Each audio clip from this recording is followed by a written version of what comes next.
galon di se ga tiye me tinya wele la fala ka chide me tinya wele la galon di se ga tiye me tinya wele la fala ka chide me tinya wele la galon di se ga tiye me tinya wele la fala ka chide me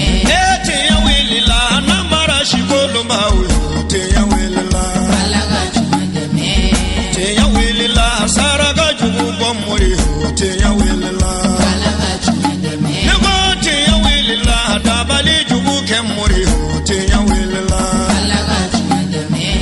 أعوذ بالله السميع العليم من شر الشيطان اللعين الرجيم بسم الله الرحمن الرحيم الحمد لله القائل في محكم تنزيله إنا أنزلناه في ليلة القدر وما أدراك ما ليلة القدر ليلة القدر خير من 1000 شهر ثم الصلاة والسلام على خير من قام وصام وعلى آله وصحبه أجمعين سلام من الله عليكم ورحمة من لدنه وبركات أمالة تنونك على ولي من دونك كيسي أنما دل الله تعالى ala ko ke aka jonke sanman kan Muhammadul Mustafa ani asod ni sanman ani aka sahaba nyumo ka fo ka wale nyumo don aw fengo fene sogale bana ni wati na mali kono fo ka tase mali ko kan aw bisimila bi wajulu kene konnana Côte d'Ivoire faba konnana Adjamé William Civil an karamogo al-Ustaz al-Fadil Sheikh Moussa Sangare ni ale jamiyatu ansar dinil islami kulu kono la selkelangana mbino wuduh al-islam o nyama bado Côte d'Ivoire jamana kono sawosa kasangani Laylatul Qadri no ye sungalo shu kile muga ani wolonflana ni shu bado anga dine konana ala e bonyaw ni koba u chamanke akonana ankara mogo abe hakila jigin shu banyana maya Laylatul Qadri la nyine baro bela jelenkera ka be marsi ma samba fla ani muga ani woro blasalu kera ankara mogo Umar Farouk Cheman fe ay wala li ani farafasiya chamandi shu bonyeka ani afisamantia ayere bise ka bara nyumo nunuke ka shu tonobo alhamdulillah Ustaz Chema aboraka wala li chamandi ama anga janga ka solo nyamada mais mi fe ka tan mi go doke ni yoroina la tege shu wala shu belebele ba ni an chama nyininga shu dodo amba nyini ni shu meno nyafo sisan amba soro o shu nunu de kono Tieno Abbey. Mais il y a un fleur, fin fleur de Beshukono. Bonya, ani latge. Ologo sonya koro fo fla. Shuyinga bo ala yere ya bonya kun folo. Ala yi Qur'ana jigi akono. O kera kaba. O kora yi shuyinga bo. Sora yi fen duru nyona dama aflana ala ko kwa shu kele batu mimbike akono o valeri kabu ala bulu kateme kalowa kele ala batuka o kwa be sa bishigi ani sa nani ani kalo saba nyona abunya nani na ala ko melekaw be jigi akono nyo aya de kala melekaw be jigi akono wa jibrila yere be o cela abonya duruna ashu yere bi ben kishima salamul hiya hatta matla'il fajr do imina shu yere laje ja shu imboye na kaba ala ko kira ko ni ye batuka shu kono ko a valeri be dima ko a valeri be sam kalwa kele ala batu ko aka bonoye do ibina ye kile mugani kele mi fora ani kata se mugani konodo ma o ti concerner la baraji yere kan ala ka kile jubanda ma mi fi ka fen do fo alamede latige shu bonya shu ni an chama nyiringa ama soro di nan shu ni nyanamaya oteya sadi nanjila shu tan laban kono selila suna ani bara dawla ama soro mais ni ye Qur'ana ka kalan cogo lajɛ ka kira ka hadisaw lajɛ ka dɔnnibagaw lajɛ i b'a ye non a su sɔrɔlen do hali n'o tɛ voilà i bɛna ye Qur'ana yɛrɛ la fɔlɔ kɔrɔna ko laylatul qadri Voilà. o tɛ ya latigɛ su ou bien bonya su su bɛ daminɛ l'heure juma 16h. 16h e bolo wa Oh. na ko ya su bɛ da an ka kɛ su bɛ daminɛ 19h Oh, 19h. Arrête. lamalikɛla an bɛ o bɛ ɲa la dɛ Oh, oui, là. safu bɛ seli l'heure juma 19h. o tɛ ya Oh, oui. o kɔrɔ ye Non. hali ni mɔgɔ min ma si ka seli Ça va? maa dama e ye safu seli Quoi? i bi bɛn a don ma Non, tu vois. Hein? wa silama si tɛ yen Aïe. fo lon bɛɛ o bɛ safu seli Ok. Ne peux pas dire. o tɛ ya Oh. bɔn kuranna ko laylatul qadri a m'a fɔ saharu qadri Ayi, mo. suɲana latigɛ a ko layla Voilà. bɔn layla bɛ daminɛ de Comment? kabini ni shafakula amadu yɛrɛ mana tunu o ye su kolen daminɛli ye Comment? o kɔrɔ ye silaman bɛɛ b'a sɔrɔ Non, tu vois. a sirilen tɛ Ayi. i ka baara dɔ kɛ su kɔnɔ k'a sɔrɔ Ah. mɛ baara min bɛ kɛ su kɔnɔ o kun bɛ yen Quoi? o de bɛ a kɔrɔ filanan fɔ ko latigɛ su Ça va? parce que latigɛw de bɛna kɛ Quoi? o la il faut faire des gestes i ka yɛlɛma bolo dɔw kɛ laala min bɛna latigɛ o ka se ka k'i bolo hɛrɛ ye mɛ ni baraji ɲini sira lo o dilen don bɛɛ de ma kuranna ye an signalé o la ko latigɛ su Ça va? maa dama mumini ye safu seli Non? i ka o safu do selili a bi bɛn san 80 ni kɔ safu de ma Non, quoi? Pas comme. Ah, non. ma dɔn n'a b'a yɔrɔnin faamuna Ah, comment il va mourir? donc a baraji Non? a sɔrɔlen don mumini bɛɛ fɛ Ça va? hadisa b'o yira Quoi? Ah, Farouk. hadisa min Non? ni mɛlɛkɛw bi baro kɛ ɲɔgɔn fɛ a la Quoi? iza kanat laylatul qadri Non? tatanazzalat al malaikatu ila al ard Non? aksara Oh. min adadil aswa Non? فإذا طلع الفجر Non? نادى جبريل Oh. يا معشر الملائكة Non? الرحيل Voilà. فيقول يا جبريل ماذا صنع الله في حوائج المؤمنين من أمة محمد صلى الله عليه وسلم فيقول إن الله نظر إليهم في هذه الليلة فعفى عنهم وغفر لهم إلا 4 Non? Farouk. ko laylatul qadri su ko mɛlɛkɛw bɛ jigi Voilà, tiens-moi. mali tellement ko ka ca Oh. ko a bɛ ko bi cɛncɛn hakɛ Oui. Ah, vous me sentez. i y'a dɔn o ka ca dɛ Ok, Kacha. ko n'o jigila ni fajiri wagati sera o yɛlɛtɔ jibila b'a fɔ ma ko bɔn ko baara banna a ye na an ka taa Ça va? i bɛna a di sa i bɛna faamu o la Oh. laylatul qadri baraji bɛ sɔrɔ mɔgɔ minnu bolo Voilà. Ah, Farouk. i bɛna a dɔn Oh, ça va? Daminɛ. a ko Oh. jibila b'a fɔ ye ko a ye na an ka taa ko baara banna Oh. o b'a fɔ jibila ma mɛ anw bɛ fɛ k'a dɔn Ah. ala ye mun de kɛ Ça va? muhamadu mandow ye Eh, Allah. Oh. jibila b'o jaabi Non? ko ala yafala o bɛɛ ma Ok. Allah bateu. a y'o mako to Kanu kama. ko fo mɔgɔ 4 Eh. Aïe, ya. o mɔgɔ 4 nin Ça va? i bɛna filɛ Oh. ni mɔgɔ min ma ye misiri kɔnɔ a lon Ça va? i bɛna ye o t'a la Ko dugu tara. mɔgɔ min ma wajulu kɛnɛ sigi a lon Oh. i bɛna ye o t'a la Tara. mɔgɔ min ma saraka bɔ a don i bɛna ye o t'a la hadisa ye 4 min fɔ a ko a fɔlɔ mudi minal khamru Voilà, kele. dulɔmina Eh. Subhanallah. sular Voilà. Ça va? wala munna mudi minnu fɔla Oh. parce que ale bɛ dulɔ min fɔ ka bɔ a hakili kan Oh, ça va? donc mafhumu min bɛ nin kuma in na o de ye mɔgɔ tɔɔrɔla Oh, ça va? Rou. est ce que y'a faamu kɛ c'est à dire mafhumu bɛ sɔrɔ mudi minnu khamru la o de ye mɔgɔ tɔɔrɔla Oh. donc mɔgɔ tɔɔrɔla tɛ su in nafa sɔrɔ Attention. Farouk. est ce que y'a faamu wa n bɛna walawala mais n bɛ taa n'a ye fɔlɔ o ti fɔlɔ ya Voilà. a filanan wa aqul walidayn Hein?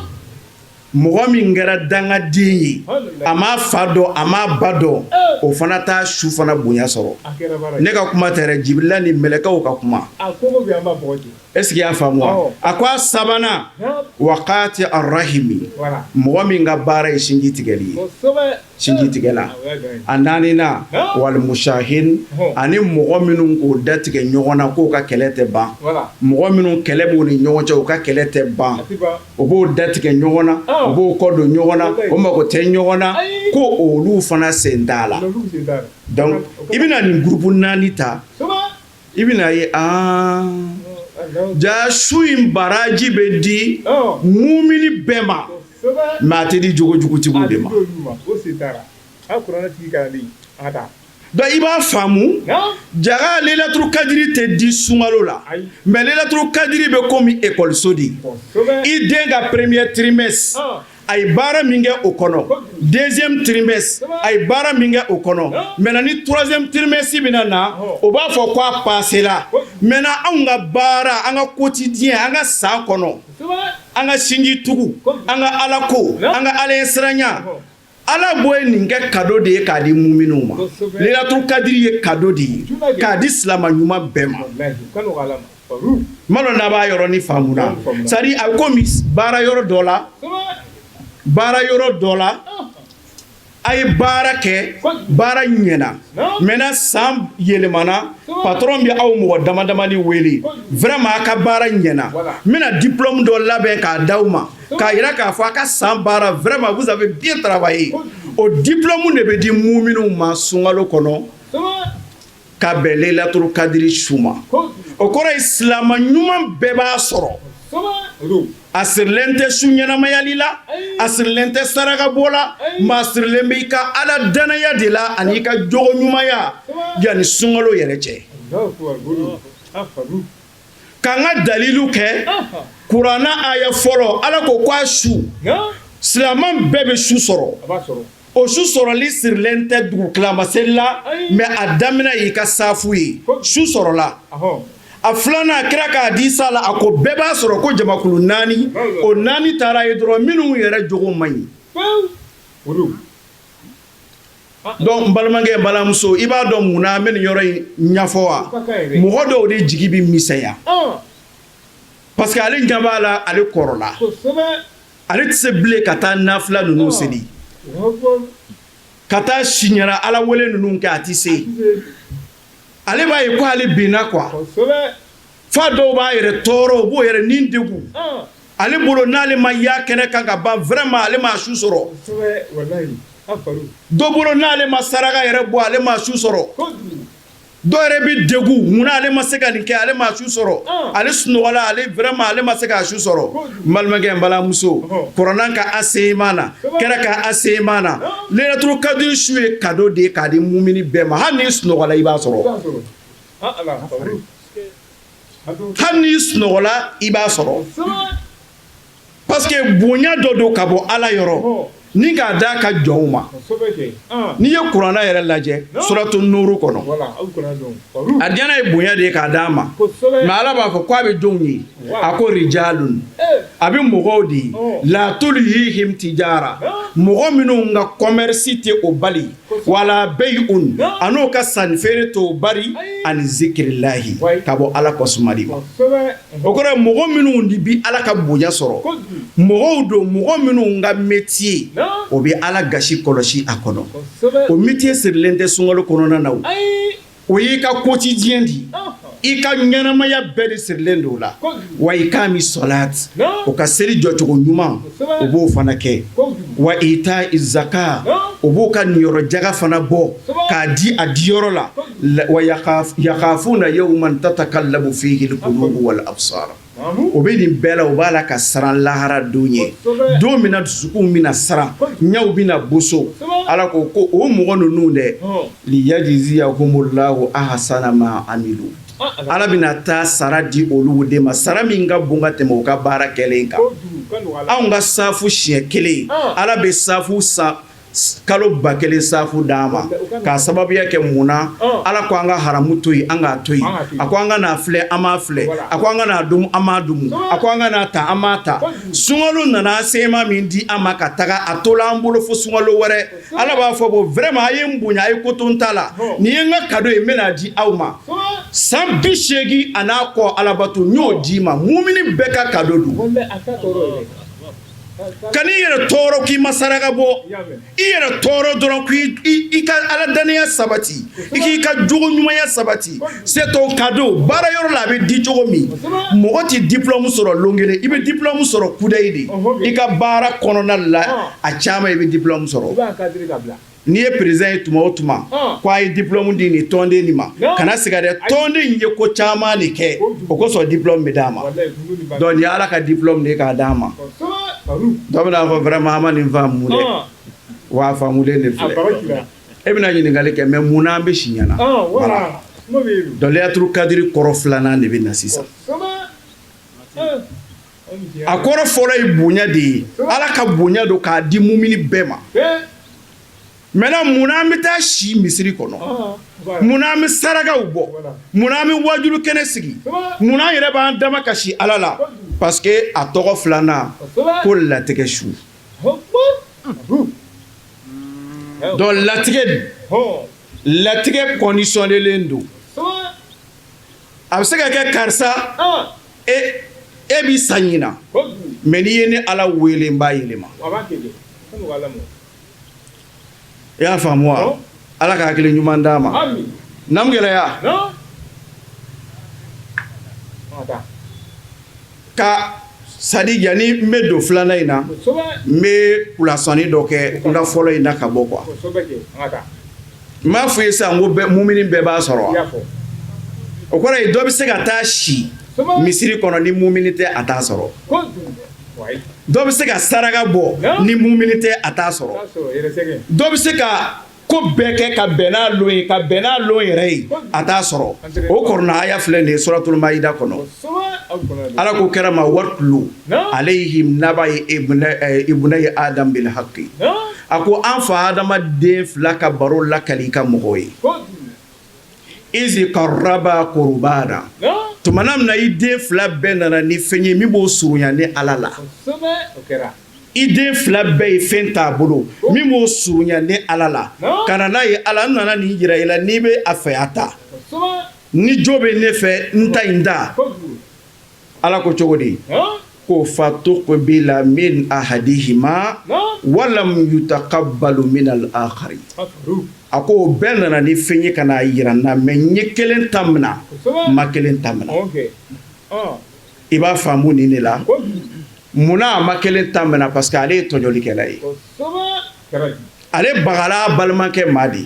munna ye balimakɛ tɔ kelen ta mina parce que ale de tɔɲɔlen don ale ye mumini ye donc n balimakɛ n balimamuso laylatul kadiri ye su di Ala b'a di muminiw ma mais ni mɔgɔ min tɛ mumini ye hali n'a sɛgɛla a tɛ fɛn sɔrɔ a la bref maintenant latigɛ su fana don parce que Ala ko fiha yufraqu kullu amrin hakim a ko a su tɔgɔ in na mɛlɛkaw jigili dama tɛ dɛ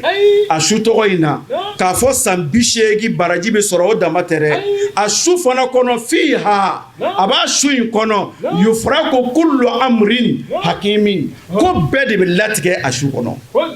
voilà na mu gɛlɛya sisan baara bɛ yen sisan maintenant ni su de bɛ latigɛ ni ko de bɛ latigɛ a su kɔnɔ da sisan wulikajɔ nana ye tiɲɛ yɛrɛ la an ka kan ka si ka Ala wele parce que fɛn dɔw bɛ Ala t'a yɛlɛma n'i ma kuma a fɛ la o ye wulibali ye I b'a dɔn fɛn dɔw bɛ na an b'a fɔ ko non ko Ala le kan latigɛ ko yɛlɛma cogo t'a la n bɛna exemple dɔ d'i ma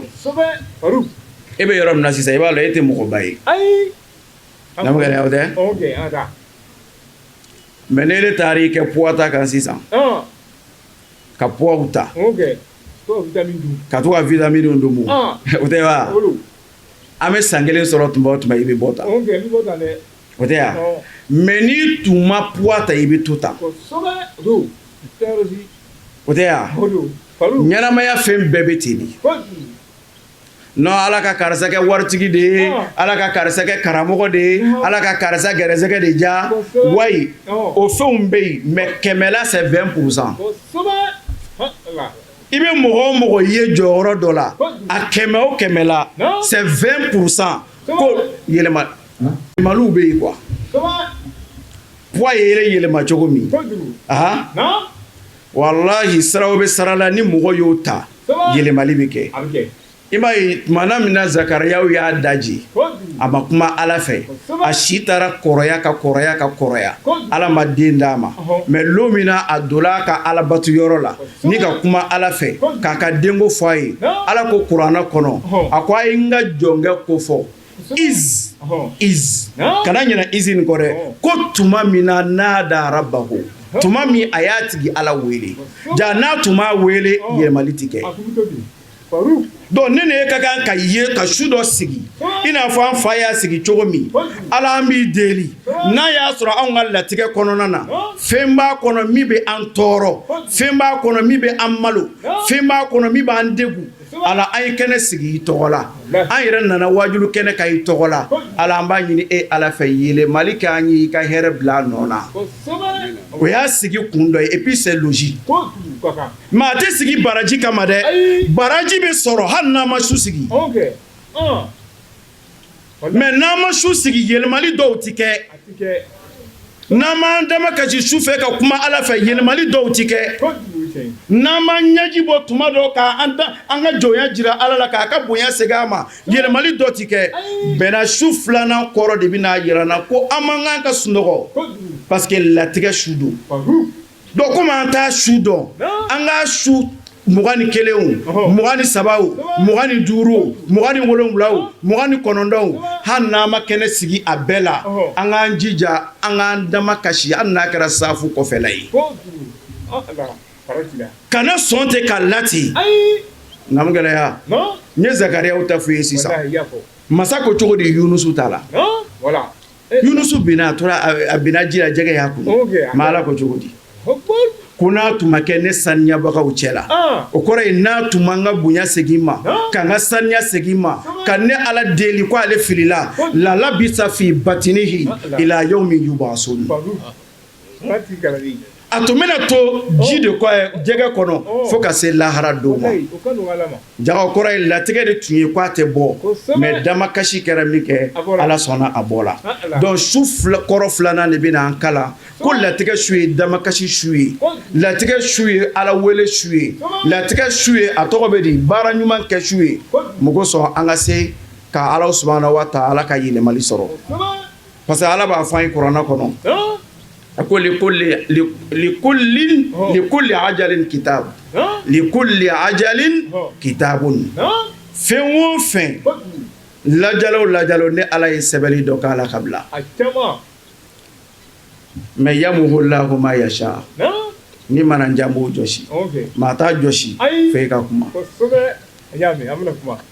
wa Yusu bit wa n'a y'a ja fana a b'a sabati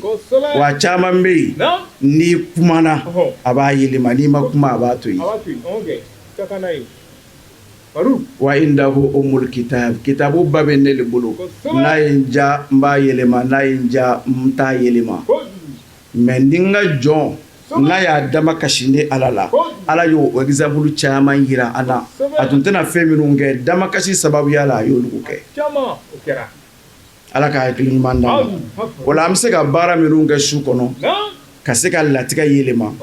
o ye baara damani ye a baara fɔlɔ as-salatu wa qiyamul layl damakasi Ala la ni seli ye ani ka su jɔ n balimakɛ n balimamuso Ala ko Kurana kɔnɔ wasta'inu bis-sabri was-salah ni degun nana a y'aw yɛrɛ dɛmɛ ni sabali ye ani seli ye o la fɛn fɔlɔ min bɛ se ka latigɛ bɔ a nɔ na ou bien k'a fɔ fɛn minnu bɛ se ka latigɛ yɛlɛma ka juguman bɔ yen ka ɲuman bila a place la a dɔ ye jɔn k'i ɲɛsin Ala ma ka Ala wele sufɛlaw la seliw kɔfɛ ani seli kɔnɔ sabu kɛra ko man kama laylatal qadri imanan wa ihtisaba ghufira lahu ma taqaddama min zanbihi ko ni mɔgɔ min y'i ɲɛsin Ala ma ka su in jɔ ka Ala wele limaniya b'i la i b'a dabɔla baraji ɲini fana kama tɔgɔ ɲini t'a la k'i kana siga ko Ala subhanahu wa ta'ala bɛ o tigilamɔgɔ Ala b'a jurumu yafa o la Ala ka yafa an jurumu ni fɛn fɔlɔ ye an bɛ se k'an janto min na o kɔrɔ hali n'an wulila ka bɔ yan hali n'a kɛra lɔ fila ye t'o kɛ a takbir a filanan ye jumɛn ye a du'a wa zikr ka duwawu caya wala ka zikuru kɛ ala m'i deli n'i tɔgɔ ye sabu ala ko a ye tɔgɔ 99 di a ma ko an ka wele n'a ye kɛra a 99 ma an bolo mais ko an ka ale wele n'a tɔgɔ ɲumanw ye donc ya Allahu ya Rahmanu ya Rahim o n'a ɲɔgɔnna caman an bɛ se k'o ta ka latigɛ fana yelema ka duwawu kɛ duwawu la an b'a f'i ye fɛn fila de bɛ duwawu fana kɔnɔ mɔgɔ dɔw bɛ récitation de kɛ ani duwawu fana tɛ kelen ye duwawu bɛ fɛn fila de ta fo fɛn fila ka ye duwawu kɔnɔ a fɔlɔ e min bɛ duwawu kɛla ele yɛrɛ ka dɔgɔya ka ye a kɔnɔ a filanan i b'a ɲinina masa min fɛ o ka bonya ka ye a kɔnɔ ka na ten arabana hatina fi dunya hasanata wa fil akhirati hasanata k'a sɔrɔ foyi t'i kɔnɔ i b'a la ka min miiri o i b'a la ka fɛn dɔ le réciter o nafa ka dɔgɔ mais n'i nana ala an b'i deli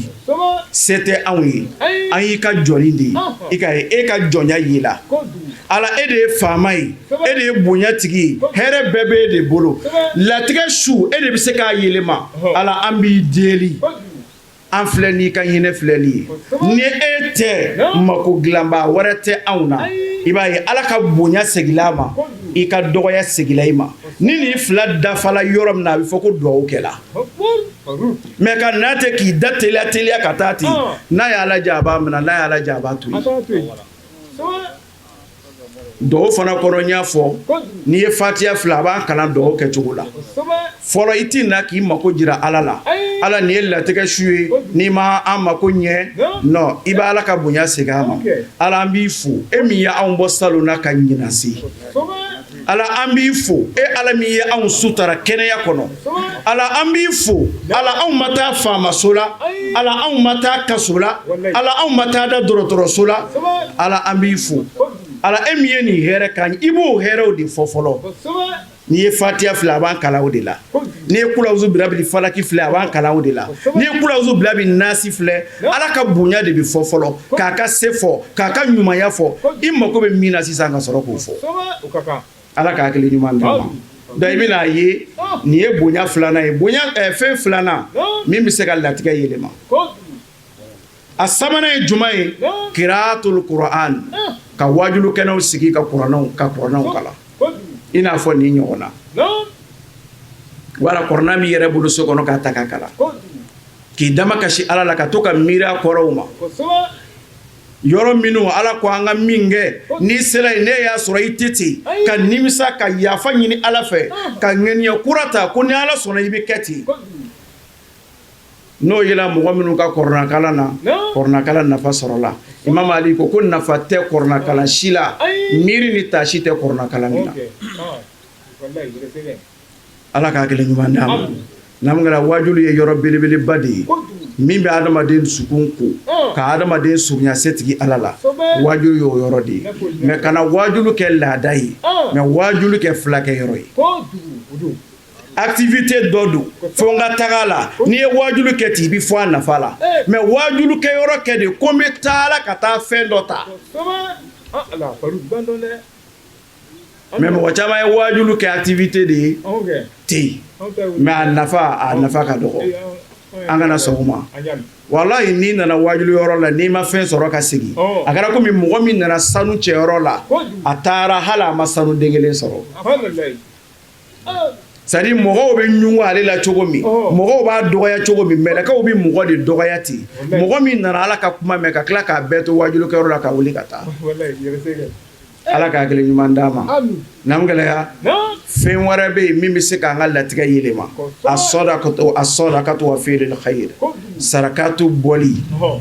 ani hɛrɛ walew kɛli a duurunan a tawbatu wal istighfar ka nimisa ka segin setigi Ala ma o fana bɛ latigɛ yɛlɛma a wɔɔrɔnan n'a laban nga kuma kɔnɔ o kɔrɔ tɛ ko wɛrɛ tɛ yen n ye min fara ɲɔgɔn kan yan n ka m'o de ma o ye al itikaf mɔgɔ dɔw bɛ yen i bɛ taa ye u bɛ misiri kɔnɔ tuma dɔ la u b'a la ka itikafu kɛ nin bɛɛ lajɛlen bɛ se ka kɛ sababu ye a tɔgɔ bɛ di ne ka latigɛ yɛlɛma nin ye fɛn saba ɲɛfɔlen ye n ka introduction kɔnɔ n ye fɛn minnu fɔ nin ye saba fɔlen ye a la a fɔlɔ a kɔrɔ n y'a fɔ i ye fɔcogo fila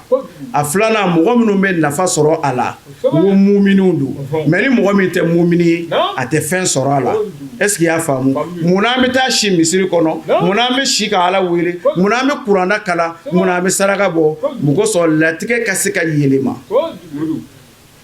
est-ce que i y'a faamu wa sisan an bɛ na sisan an ka kan ka ma nustafadu min al-fadaili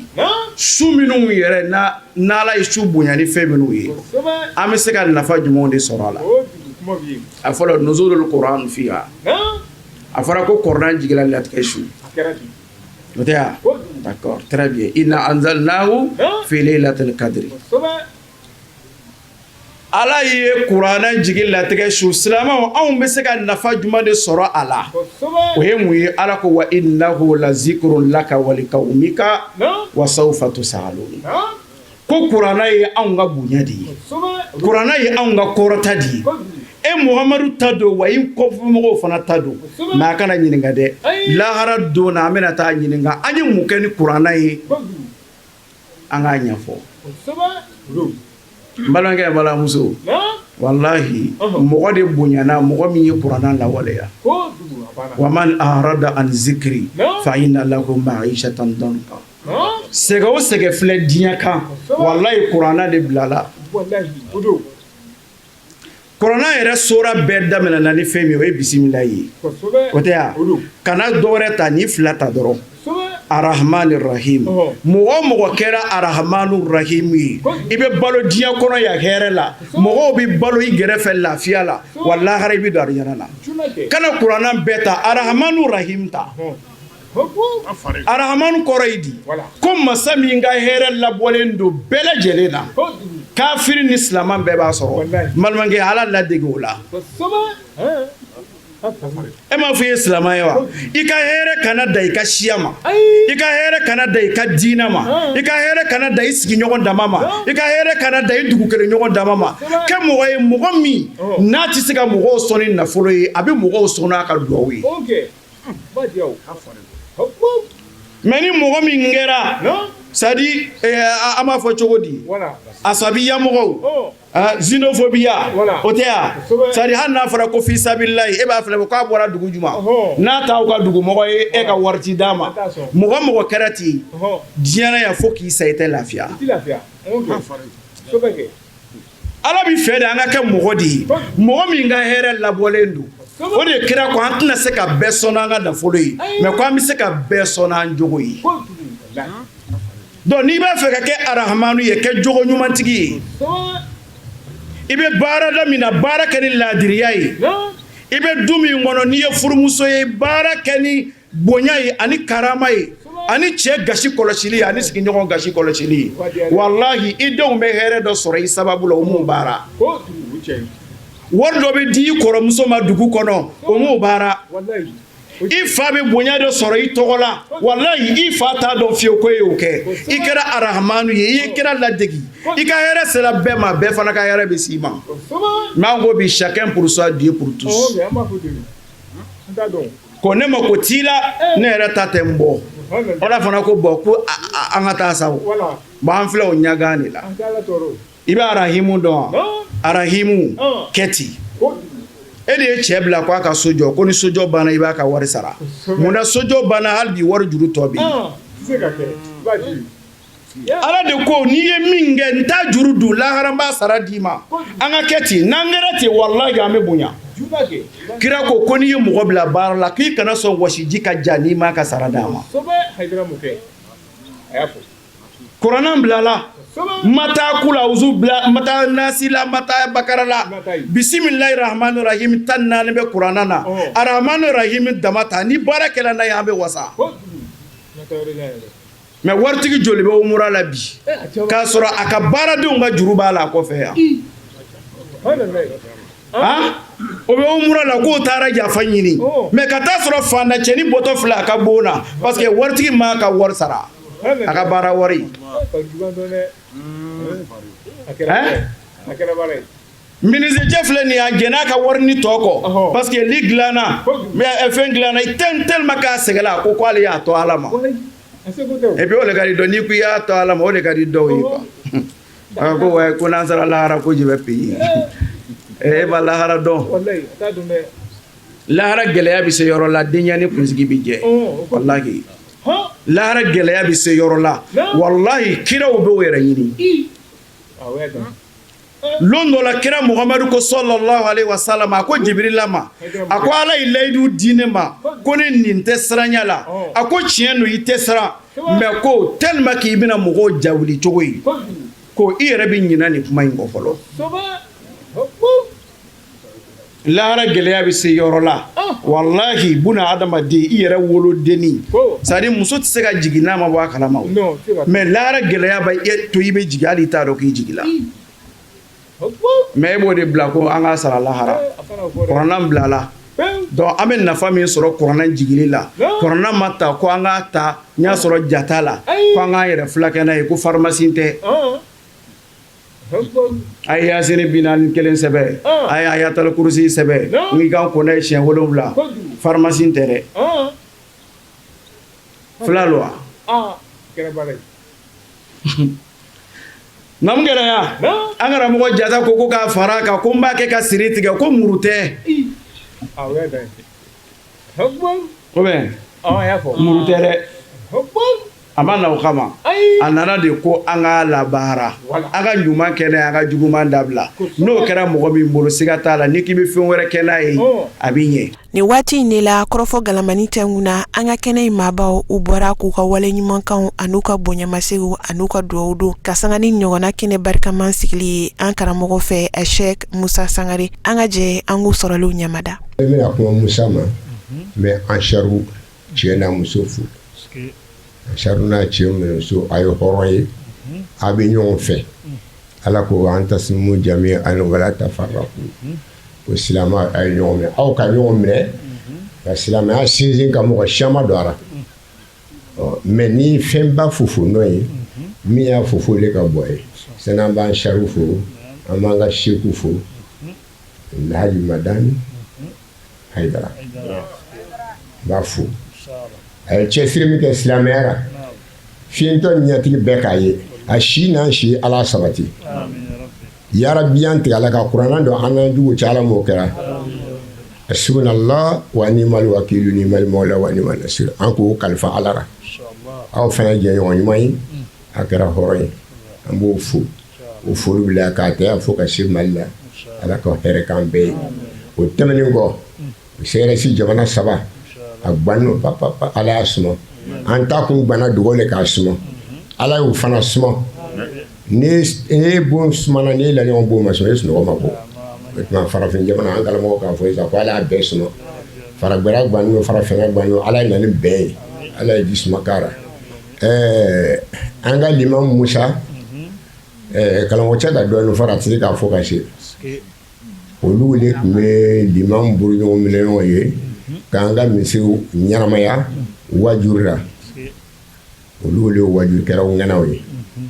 n'a bɛ taa Mali la a b'a remplacer bila la wo bɛ yen. Barakatu. Alhamdulillah an bɛ foli daminɛ an karamɔgɔ la Seyid Sherif Usman Madani Haidara a n'a ka denbaya si jan kɛnɛya lafiya garizɛgɛ ɲuman ala k'a d'u ma a bɛ min fɛ a yɛrɛ de b'o lɔn ala k'o k'a ye nka anw bɛ min fɛ ala ka si jan ani kɛnɛya ala k'o di a n'a ka denbaya ma ala ka denw tɛmɛ a kan ayiwa alhamdulillah an bɛ Musa Sangare fo ka an ka wajulikɛla fo ni Umar Faruk cɛman ye an ka cɛkɔrɔba fana ye min banna kuma na sa n'o ye Konate ye an b'a fo ko ani kunu alhamdulillah Oustaz Sangare bi ma an bila ɲɔgɔn bolo kabini an bɛ silamɛ tɔn fɔlɔ la William Sevilla n'o ye Nurul Yakin ye 85 89 an tora o tɔn nin de kɔnɔ ka karamɔgɔ la na William Sevilla o y'a sɔrɔ Ansar ma sigi kabini o waati an bɛ ɲɔgɔn bolo ka na a ka denbaya fɛnɛ nana fara a kan donc an ka tɔn baara kɛ fo ka na se sisan ma ma tigɛ a la ladiri lo hɔrɔn no donc n'ale ka ko kɔni sera hali n'an bɛ ŋunuma kan na de an bɛ na donc an b'a fo denbaya bɛɛ to yen ani so min kana sigi ka an ka koba kɛ koba ye vraiment n b'a bɛɛ lajɛlen fo vraiment je dis n b'a Sangare fo a la vraiment balima ɲumanya la parce que an tun bɛ quartier kɔnɔ an hɛrɛ tun tɛ ɲɔgɔn fo mais ale ka baara de ka kɛ an kɛra balima ye bi n bɛ Ansar mɔgɔ bɛɛ lajɛlen fo u bɛ baara min na sara tɛ mɔgɔ si bolo sara bɛ Ala de bolo mɔgɔ mɔgɔ n'i ka silamɛya baara kɛ Ala de b'i sara a ye la k'a fɔ ko ni yɔrɔ yɔrɔ ni Ala tɔgɔ fɔra sitana bɛ na Ala k'an kisi ka bɔ sitana tɔɔrɔya ma an bɛ su min na n'o de ye subarikama ye latigɛ min na kɛ Ala k'an ta kala hɛrɛ sini kɛnɛ Ala ka sabati an ye an bɛ siran degun min Ala ka don an n'o cɛ an bɛ hɛrɛ min nata Ala k'o d'an ma an bɛ tɔn min kɔnɔ n'o de ye Ansarudini ye bɛn ni kɛnɛ Ala ka sabati a kɔnɔ an ka laɲini an ka cɛsiri ka silamɛya sankɔrɔta Ala ka o de kɛ an b'an karamɔgɔw fo caman de bɛ kɛnɛ kɛ yan nɔ u bɛ baara min kɛ terrain ka bureau national ye tɔn tɔgɔ la an ɲɛ b'a la an b'u fo k'u barikada kɛn yɛrɛ don an b'u fo k'u barikada weleli jaabi k'a ɲini Ala fɛ ni ɲɔgɔnji caman b'a la bolo Ala k'o nɔgɔya ye ayiwa an ka délégation kɔnɔ Balo ale ye tɔn yɛrɛ ka imprimeur ye belebeleba ye depuis Lawal depuis Idriss yɛrɛ ka tile n'o ye Balo Sodi ye il est à ma droite au kɔfɛ la troisième personne est le président de la section Udabobo que je nomme Dadi Jara ayiwa o kɔfɛ ne yɛrɛ ye o ye min ye Saka Jara ye an bɛ dugawu kɛ bɛɛ lajɛlen ye an bɛ hɔrɔma su la yarabi Laylatul Kadiri ɲinini su don Ala ka karama su don su kelen min ni Ala y'a bonya k'a kɛ ayiwa san 1000 ayiwa o su yarabi Ala k'an don a nɛma na ani ce ani baraji ni ye suba ye Laylatul Kadiri su la ka Ansarudini ɲɛmɔgɔ baw bɛɛ lajɛlen fara ɲɔgɔn kan yan kabini bureau national ɲɛmɔgɔ kɔrɔw la fo kana se minnu bɛ baara la bi kana se an ka karamɔgɔw bɛɛ lajɛlen ma tiɲɛ yɛrɛ la hali Ansarudini yɛrɛ ka sigiw la k'a fɔ i bɛ nin ɲɔgɔnna sɔrɔ a ka dɔgɔ an ka kɛnɛw kan cɛ min kɛra nin sababu ye n'o ye Amiru a n'a ka denbaya ko k'aw fo yarabi nin ye daminɛw ye Ala ka waati wɛrɛw yira an na Ala k'a jidi i ye ɲumanyaba ta ka quartier sɛgɛrɛ ka sigida sɛgɛrɛ Ala k'a sara ni hɛrɛ ye an bɛ foli kɔsegi jɔn ne ma an b'a foli kɔsegi Musa Sangare furumusow ma k'u ni kɔnɔnajɛya n'olu ka kɔnɔnajɛya tɛ an tɛ sigi nin kɛnɛ kan yan maa o maa sen sela yan ka bana to i la i kana bɔ yan fewu fo Ala k'i kɛnɛya maa min sela yan ni hamu ye i kana wuli ka bɔ yan fo Ala ka hamu wuli ka bɔ yen Ala k'an jigiw fa Ala k'an garijɛgɛ don Laylatul Kadiri la Ala ka yafa an bɛɛ lajɛlen ma anw ka karamɔgɔ Ala ka sen ba ma Ala ka don a n'an ɲɛmɔgɔ jugu bɛɛ lajɛlen cɛ Ala ka silamɛya kɔrɔta Ala ka silamɛya don da kelen fɛ Ala ka bɔ da kelen fɛ an tɛna bɔ yan fewu fo an ka tasibila kɛ an ka imamiba ye ale le ye musow bila ɲɛji bɔ la ale tun bɛ dugawu kɛ an wolodenw ye ale tun bɛ dugawu kɛ an ka gɛlɛyaw la Ala ka yafa ma Ala ka kɛ dalilu ye Ala ɲɛkɔrɔ Ala ka kaburu nɔrɔ Ala ka kaburu hinɛ Ala ka kaburu barika Ala ka silamɛya don da kelen fɛ Ala ka bɔ da kelen fɛ ira an dusukun kamilen don sabu an ka o seni kunkolo b'o yɔrɔ la Ala ka nin kɛlɛ ni Ala k'a kɛ fɔɲɛ ka taa fan fɛ silamɛ tɛ fan min fɛ hara yarabi ka hinɛw la yarabi Ala k'a kɛ k'an yɛrɛ taw fara u kan ka don ale jinɛ kɔnɔ yarabi Ala k'a kɛ hinɛ tagabaga bɛɛ la Ala k'o kɛ n'an bɔla yen an b'an ka parrain fo ka tila k'an ka marraine fo u jɔla kɛnɛ ni jigiya kɔrɔ k'u fo k'u waleɲuman dɔn dan tɛ foli min na k'a ɲini Ala fɛ u ye kɛnɛ bonya ta cogo min na Ala k'a bonya s'u ma Ala ka si ni kɛnɛya di an ka national ye an b'a fo ka tila k'an ka fédération fo ka section ni sous-section minnu bɛ yan an b'u bɛɛ fo o du tɔgɔ la an balimakɛ n'o ye Abdul Karim Kone ye ale de kun ka nin kuma nin kɛ mais comme alimami dɔ don misiri la wala a ye sira ɲini ka taga donc o la o ye a di u ka kalanden ma n'an bɔla yen an bɛ an bamuso bɛɛ fo ka nabaga bɛɛ lajɛlen fo danti foli min na an nisɔn ka di ka tila ka an bamuso fo n'o ye Seyida Rokiyatu Fofana ye a n'a dɔgɔninw bɛɛ an b'u bɛɛ fo ani denbaya bɛɛ an b'u bɛɛ fo o la n'an bɔla yen sisan an bɛna foli se an karamɔgɔw yɛrɛw ma nin ye Udu ka kuma de ye ni Ala sɔnna karamɔgɔ bɛɛ lajɛlen tɔgɔ la n'o ɲɛmɔgɔba yɛrɛ ye an ka Imam Sangare ye n'o ye Udu ɲɛmɔgɔ ye an b'ale yɛrɛ ka jɔ de la komi an b'a ka kɛnɛ kan sinon ale yɛrɛ de tun kan ka kuma nin kɛ donc o la an bɛ karamɔgɔ bɛɛ lajɛlen fo u bɛɛ lajɛlen nana ka na an ka ɲɛmɔgɔ bonya an b'a ɲini Ala fɛ Ala k'an n'u yɛrɛw bonya. Ni waati in de la Madame Sangare ale bɔra ka kɔrɔfɔta ka waleɲumandɔn foli ta ka ɲɛsin nabaga jama bɛɛ lajɛlen ma ani fɛn o fɛn ye dɛmɛ kɛ ni donba su in ɲɛnamayali la an ka jɛ an ka Madame Sangare a ka bonyamaseginkanw lasa ɲɔgɔn fɛ. Ani Ala barikada ani Ala waleɲumandɔn bɛɛ nana Alaw da Ala jati de kama wa Ala de bɛ saraw di wa ale de bɛ ɲɛw a ɲɛ bɛ ɲɛw la hali n'a y'a sɔrɔ ɲɛw ɲɛ tɛ ale la an b'a ɲini o Ala ba fɛ a ka bɛɛ lajɛlen sara hɛrɛ la ne bɛ kumana ni kɛnɛ in kan ni famille Sangare lakaw nɛ n'o ye Hari Sangare ye n'o ye mama ye ka tila ka kuma ni kɛnɛ in kan ni Kɛtɛlakaw nɛ ni Konatelakaw nɛ ka bɛɛ lajɛlen fo ka bɛɛ barika da k'an karamɔgɔw fo k'an fara an wasara n'an karamɔgɔw yeli ye nin kɛnɛ in kɔnɔ k'u n'u balimakɛ lamini an b'a dɔn k'a fɔ ko Asɛd Sherif Usmani Madani Hayidara n'o y'an fa n'an ɲɛ jɔyɔrɔ ye k'a ye leçon min d'u ma k'u y'a faamu an b'a ɲini Ala fɛ Ala ka kanu jidiw ni ɲɔgɔn cɛ bɛn ni kelenya Ala k'u sabati o kɔfɛ k'an ka ɲɛmɔgɔyaso bɛɛ lajɛlen fo k'a ta duguma fo sanfɛ nationalu bɛ kɛnɛ kan yan fédération bɛ yan section bɛ yan sous section bɛ yan an b'u bɛɛ fɔ k'u bɛɛ barika da u ka nali la Ala ka bɛɛ sara hɛrɛ la k'an ka parrain fo k'an ka marraine fo o kɔfɛ ko wagati koronnen don walahi ni bɛɛ kumana Ustaz Musa Sangare kan n'anw ma kuma an bɛ kɛ sunbala ye walahi i bɛ furu milliardaire tigi ma i bɛ furu sangaso tigi ma i bɛ furu mobiliba tigi ma mais n ton damana o ye Ustaz Musa Sangare ye an ka foli don bɛɛ kana kɛ saya don ye ko an ka jɔ ka yafa ɲɔgɔn ma cɛ min bɛ yafa o de ye Musa Sangare ye tuma min na ni fununen don o y'a sɔrɔ ale ta jigila a bɛ jɔ k'a ta fɔ a bɛ kɔ dɔ yɔrɔ min na e bɛ sigi k'i da mɔ ale bɛ na ka na baro bila i la ka sɔrɔ foyi t'a kɔnɔ tuguni an b'a ɲini Ala fɛ jugu sago ni sago Ala k'a ni sago d'a ma o kɔfɛ ka sécurité organisation fo su la tile la u ka si ɲana na an'u ka sanjikɔrɔ gosi la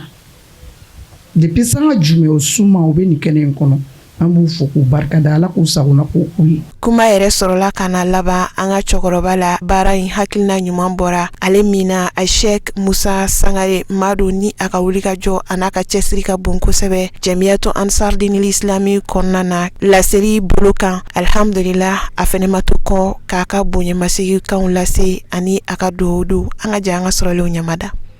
n bɛ Ala fo ka Ala barikada Ala foni kɔfɛ Ala barikada nin kɔfɛ an bɛ Asɛd Sherif Usmani Madani Hayidara fo ka barikada parce que ni ka Sangare kɛ ni Sangare ya ta nin cogo la a sababu de bɛ Hayidara ye an tuguna ale kɔ min kɛ Allahu Taala k'an lahala changer k'an kɛ tan an bɛ Hayidara fo wa Hayidara o kɔfɛ ka an ka tɔn ɲɛmɔgɔw fo national fédération section sous section an b'u bɛɛ fo u nana an bonya Ala k'u bonya u nana an kɔrɔta Ala k'u kɔrɔta n bɛ foli di tuguni an ka quartier ma n'o de ye Seydou ye misi Kuyate Seydou ani misi Watara ani professeur Dante an bɛ foli di ninnu bɛɛ lajɛlen ma olu y'an ko kɛ ɲɔgɔn de quartier kɔnɔ ka fara Imam Bayo kan vraiment ni bonya tɛ fila ye dɔ kɛra an ka sigi an bɛnna sigi la an ka tɔɔrɔ tɛ se ɲɔgɔn ma a bonya kɔdan don an b'u fɔ k'u ko ɲuman dɔn hali bi k'an cɛ sigi sabati ala m'o kɛ la o kɔfɛ an bɛ foli di Mohamed Sesuge k'an bonya kosɛbɛ a ka fɛnba di yan ani Elhaji Dirisa Tesuge olu bɛɛ ka bonya sera an ma an bɛ foli d'u ma k'u ko ɲuman dɔn Elhaji Musa Kulubali ani Elhaji Musa Kulubali tuguni Haruna Kulubali dɔgɔkɛ o ye Musa Kulubali Idris Kulubali kɔrɔkɛ o ye Musa Kulubali donc Kulubali ka fila an bɛ foli d'u ma u ni cɛw ka bonya la vraiment nisɔndiyara olu yelen ka kɛnɛ kan vraiment o bonyana ma kosɛbɛ o kɔfɛ ka parrain fo ka marraine fo o ko bɛɛ sababu de ye Soni o ye anw ka sous section o tɔ kelen o président de don an bɛ parrain ta an bɛ taga di jɔ ma tuguni n'an m'a da an yɛrɛ ma o de la an k'a kɛrɛnkɛrɛn ka ɲinan ta di Soni ma fɛn min ye an ka marraine ye alhamdulillah o san na salon na sini an k'o di ale ma mais famille yɛrɛ de k'a choisi ko k'a d'a ma tuguni ɲinan donc o la an bɛ an ka parrain an'an ka marraine an b'u fo k'u ko ɲuman dɔn o sɔnna ka don an jigi kɔrɔ k'a ɲini ala fɛ anw ni olu cɛ kanu ala k'a jidi nin bɛɛ sababu ye a Seydi Cherif Ousmane Madani Haidara de ye o kɔfɛ an bɛ foli di u d'u ma an karamɔgɔw bɛɛ de ye karamɔgɔw ye yan an b'u fo k'u ko ɲuman dɔn ni de b'an cɛ kanu yira ni de b'an cɛ bɛn yira wala k'u sara u bɛ baara min na n'o ye diinɛ baara ye yarabi ala ka laɲiniw sabati an bɛɛ lajɛlen tuguna a Seydi Cherif Ousmane Madani Haidara de kɔ kisi ɲinini kama yarabi k'an kisi ala m'an lawasala o kɔfɛ an bɛ foli di an baw ma an bamusow k'aw fo k'aw ko ɲuman dɔn vraiment aw nana sangare kɛ sangare ye ala k'aw sara ala ka dɔnnibagabaw denw na ala ka sababu ɲuman k'a n'aw ye ka cɛ bɛɛ lajɛlen fo cɛ o cɛ sera yan an bɛ bɛɛ fo ala ka bɛɛ sara hɛrɛ la ala k'an bɛɛ sutura ala k'an bɛɛ laban ɲa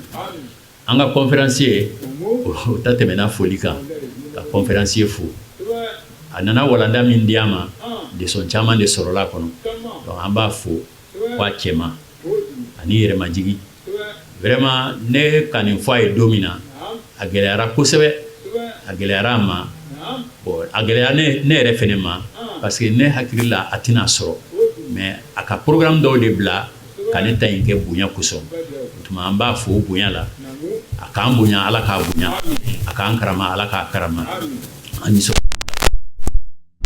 ka nabaga bɛɛ fo ma tɛ ne fɛ ne k'an ka foli kɛ madame Sangare k'a bɛɛ kɛ ne yɛrɛ tun ko n tɛna kuma tuguni donc o la an bɛna kuma lɔ yan ka dugawu kalan di an dencɛ ma a bɛna dugawu kalan ka ɲɔgɔn labila. صدق الله مولانا العظيم وبلغ رسوله الكريم ونحن على ما قال ربنا وخالقنا ورازقنا ومولانا من الشاهدين اللهم تقبل منا ختم القرآن. Alhamdulillah, kene sanman bay a kun cɛra ni duwawu sanumanw kalani ani sɔrɔkallahu Usman Sangare fɛ. اللهم انصر من نصر الدين اللهم انصر من نصر الدين اللهم انصر من نصر الدين واغسل من خذل المسلمين آمين يا رب العالمين ربنا هب لنا من أزواجنا وذريتنا قرة أعين واجعلنا للمتقين إماما ربنا لا تزغ قلوبنا بعد إذ هديتنا وهب لنا من لدنك رحمة إنك أنت الوهاب وآمنا في أوطاننا وول أمورنا خيارنا ولا تول أمورنا شرارنا وارفع مقتك وغضبك عنا ولا تسلط علينا بذنوبنا من لا يخافك ولا يرحمنا برحمتك يا أرحم الراحمين سبحان ربك رب العزة عما يصفون والسلام على المرسلين والحمد لله رب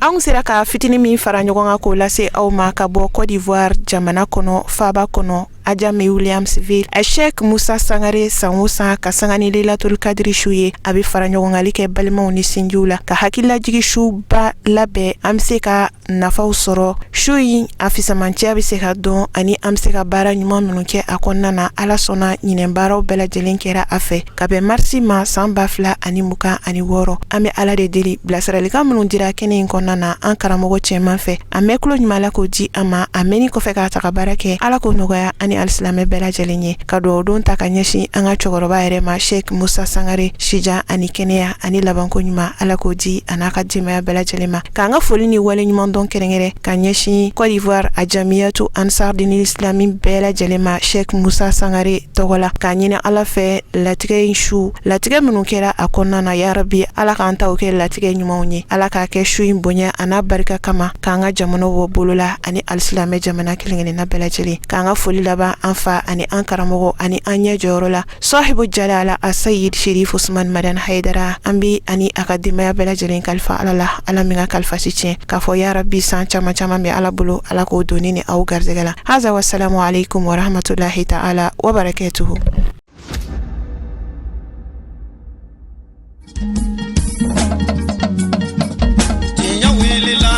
Londi sega tiemi tinya wilila fala ka chideme tinya wilila londi sega tiemi tinya wilila fala ka chideme tinya wilila londi sega tiemi tinya wilila fala ka chideme tinya wilila namara shikolomba tinya wilila fala ka chideme tinya wilila saraga jubu bomuri tinya wilila